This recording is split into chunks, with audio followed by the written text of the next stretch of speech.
નમસ્કાર, આદાબ. હાલમાં જૂની જામા મસ્જિદ જે વિક્ટોરિયા ગાર્ડન પાસે આવી છે, જે 612 વર્ષ એને થઈ ગયા છે. આની પરિસ્થિતિ એ જોવામાં આવે છે કે આ પાછળ જે દિવાલ, કેમેરામેન બતાવો કે આ જે કોર્ટ છે, આની પાછળ એક દિવાલ છે, એ આખી ધસી ગઈ છે સવારે વરસાદના પાણીમાં. અને પુરાતત્વ કોર્પોરેશનમાં રજૂઆત કમિટીવાળા જે આ સેવા આપી રહ્યા છે વર્ષોથી, અને એમના સાથે આપણે ખાસ ચર્ચા કરીશું. સાહેબ, શું નામ આપનું અને કેવી રીતે આજ જે કામગીરી થઈ રહી છે આની, અને પુરાતત્વવાળા શું ધ્યાન કેમ નથી આપતા કે આપે છે, શું છે એના માટે? મારું નામ મંસૂરી ઉસામા છે. અમે સામે એડવોકેસીની પ્રેક્ટિસ કરીએ છીએ અને રેગ્યુલર આ મસ્જિદમાં અમારે નમાઝ પઢવા માટે આવવાનું રહે છે, જેથી કરીને અમે આ મસ્જિદથી ઘણી સારી રીતે જાણકાર છે. આ મસ્જિદના જે લગતા વળગતા કાર્યો છે તેમાં અમારું નાનુંપણું જેવી રીતે પણ થઈ શકે છે યોગદાન રહે છે. બરાબર. કાલ ગઈ રાત્રે લગભગ જાણકારી અનુસાર અમને એવું જાણવા મળ્યું કે રાત્રે દિવાલ ધ્વસ્ત થઈ ગઈ વરસાદના પડવાના કારણે, એના સમારકામ ના થવાના કારણે, એના ઉપર પ્રિકોશન ના લેવાના કારણે, એક્સેટ્રા રીઝનના હિસાબે અમને લાગી રહ્યું છે, જેનું યોગ્ય પાછળથી ખબર પડશે કે શું કારણ હોઈ શકે છે પડવાનું. પણ જે અમને ખરેખર રીતે જોવામાં આવી રહ્યું છે, આ બધા કારણો સામે આવી રહ્યા છે. હવે અમને રાત્રે જાણ થઈ તો રાત્રે અમને ખબર પડી, સવારે અમને જાણ થઈ, સવારથી અમે અહીંયા હાજર છીએ અને એ વસ્તુને જોઈ રહ્યા છે. એના માટે જે પ્રિકોશન લેવા જોઈએ, અમારા માટે જેટલી કોશિશ છે, અમારા તરફથી જે વસ્તુઓની અરજીઓ કરવી જોઈએ, જે એમને ઈમેલ મોકલવા જોઈએ, તે બધી વસ્તુઓની અમે ઓલરેડી તૈયારી કરી રાખી છે અને કરી દીધા છે. વકીલ સાહેબ, પહેલાં પણ આના ઉપર જે ડેમેજ થયું હતું તો ત્યારે કંઈ એના રજૂઆત થઈ હતી પુરાતત્વમાં? આનો એક પોર્શન 2021માં પડી ગયો હતો. 2021ના અંદર આનો એક પોર્શન પડી ગયો હતો. જે તે ટાઈમે અહીંયાના જવાબદાર લોકોએ તેની જાણ ત્યાં કરી હતી. એએસઆઈને આ વસ્તુની જાણ છે. એએસઆઈને ના જાણ હોય, કેમ કે અગર જો એમણે અરજી ના ખોલી હોય તો અજાણ હોઈ શકે છે. બાકી તો તેમને જાણ છે. અમારા કીધા અનુસાર અમારા જોડે તેની રિસીવ કોપી છે. અને આ સિવાય આના ઉપર લગભગ છેલ્લા 3 વર્ષથી કોન્સ્ટન્ટ અરજીઓ આપવામાં આવી રહી છે. કોન્સ્ટન્ટ છેલ્લા 3 વર્ષથી અરજી. એ લોકો વિઝિટ કરે છે, નથી કરતા કે શું છે? ખાલી વાર્તા જ છે?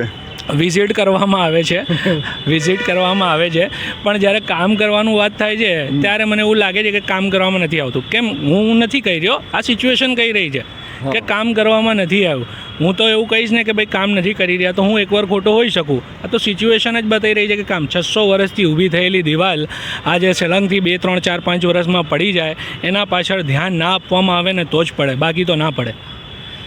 એવું નથી લાગતું કે આ લોકો ધ્યાન નહીં આપે તો આવવાના દિવસમાં મસ્જિદ વધારે ડેમેજ થશે? આ વસ્તુ જે અહીંયા એકચ્યુઅલમાં દેખાઈ રહી છે હાલમાં, જ્યાં સુધી મસ્જિદનું શયન છે, આ ઇમારત જે છે, જે વર્લ્ડ હેરિટેજ સિટીનું એક મહત્ત્વનો હિસ્સો છે, એની ઇમારતની એક્ઝેક્ટ 1 ફૂટના પાછળ એ દિવાલ ધસી પડી છે. હવે આને જે બનાવટ છે એ ક્યાં સુધી આવનારા વરસાદોમાં, આવનારા વર્ષોમાં ટીકી શકે છે તે તો આર્કોલોજી ડિપાર્ટમેન્ટવાળા અને સિવિલ એન્જિનિયરો વધારે જાણે છે. બરાબર. પણ આ વસ્તુને જોઈને દેખીતી રીતે એવું લાગી રહ્યું છે કે આજ નહીં તો કાલ ધસી જશે અને મસ્જિદની ઇમારત જે આટલી ખૂબસૂરત મસ્જિદ અત્યાર સુધી બચી રહી છે, 612 વર્ષથી બચી રહી છે, એ હોઈ શકે કે આવનારા 6 વર્ષોમાં એ પડી જાય. નઉઝુબિલ્લા ના થાય, અમે તો નથી ઈચ્છતા, પણ જે લોકોના અંડરમાં આ વસ્તુ આવી રહી છે તે લોકો એના માટે પૂરતું ધ્યાન નથી આપી રહ્યા. સાહેબ, આપણે 1-2 મિનિટ ત્યાં કેમેરામેન આપણે સાથે ચાલો, હમણાં બંધ કરી દો. ભાઈ, આ જે મસ્જિદની જે આ દિવાલ છે, આ જે આટલી ચોડી હશે, આ અહીંયાથી છેક સુધીનું સ્ટ્રક્ચર. હા, એટલે આની ચોડાઈ કેટલી છે? આની ચોડાઈ અંદાજે અમને દેખાઈ રહી છે 4 થી 5 ફૂટ છે. હા, 6 ફૂટ, 4 થી 5 ફૂટ, 6 ફૂટ જેવી એની ચોડાઈ છે. અંદાજે જોઈ શકે એક માણસ તમારી મારી હાઈટનો ઇઝીલી સૂઈ શકે છે. આ માળા રીતે સૂઈ જશે.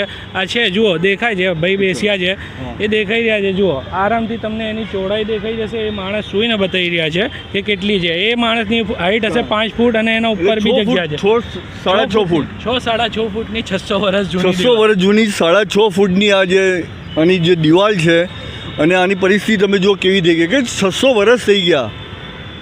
કેટલું રહે આ પોઝિશન? જુઓ, આખી તિરાડો પડેલી છે. હવે આપણે થોડો વરસાદ આવી જાય તો આખું ડેમેજેશન ચાલુ થઈ જશે ને આમાં.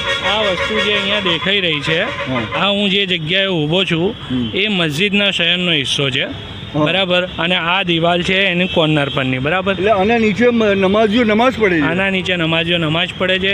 આ ઢસી તો લોકોની જાનહાનિ થશે. અને મને નથી ખબર કે મોમેન્ટો વધારે કિંમતી છે, લોકોની જાન વધારે કિંમતી છે. જે તે જવાબદાર લોકો નક્કી કરે કે કોની જાન ને કયો મોમેન્ટો વધારે જરૂરી છે. પણ આ વસ્તુ અત્યારે હાલમાં દેખાઈ રહી છે. તમે ને હું વસ્તુ બતાવી શકીએ છીએ, તમે ને હું એ વસ્તુના લીધે કોઈ બી વસ્તુનો ચુકાદો કે જજમેન્ટ કે એના માટે કોઈ પણ ઓપિનિયન આપી નથી શકતા. આ જે વસ્તુ છે એ લોકો સારી રીતે જોઈ શકશે, જાણી શકશે અને સમજી શકશે. અને આ તમે જોવો છો ને, પાલિશ કાંઈ જ નથી થતું. આખી અમદાવાદની જેટલી પણ ઇમારતો છે ને ત્યાં ક્યાંય પણ સમારકામ, પાલિશ, રિપેરિંગ, કેળવણી, સાચવણી કાંઈ નથી થતું. સાંધાઓમાં પેલો મસાલો પણ નથી, મસાલો પણ નથી ભરતા. અને આમનું જેટલું પણ પગારને એ લોકો સાચવણી કરવાવાળા એક ઇમારત પાસે એક મસ્જિદ હોય, મંદિર હોય, વાવ હોય, ત્યાં એક પગાર આપીને એક વ્યક્તિ મૂકી રાખ્યો છે.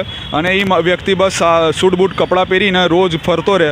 એ પગાર આપવા માટે એએસઆઈ પાસે પૈસા છે, પણ આ કેળવણી કરવા માટે પૈસા નથી. અને અચ્છા, એ ઓફિસર ઉપર રિપોર્ટ નથી આપતા કે અહીંયા છત તૂટી ગઈ, આ તૂટી ગઈ. હા, કોઈ આવે, કોઈ વિઝિટ કરવા આવે, કોઈ પત્રકાર આવે, જ્યાં એમનો ભ્રષ્ટાચાર પકડાય એવો કોઈ રિપોર્ટર આવે તો તરત એને સવાલ કરે, તમે પરમિશન લીધી? આ રીતની ચાલે છે ભ્રષ્ટાચારી એએસઆઈ વિભાગમાં. અને પૂરા સર્કલ ઓફિસર વડોદરાવાળા જવાબદાર છે આમાં.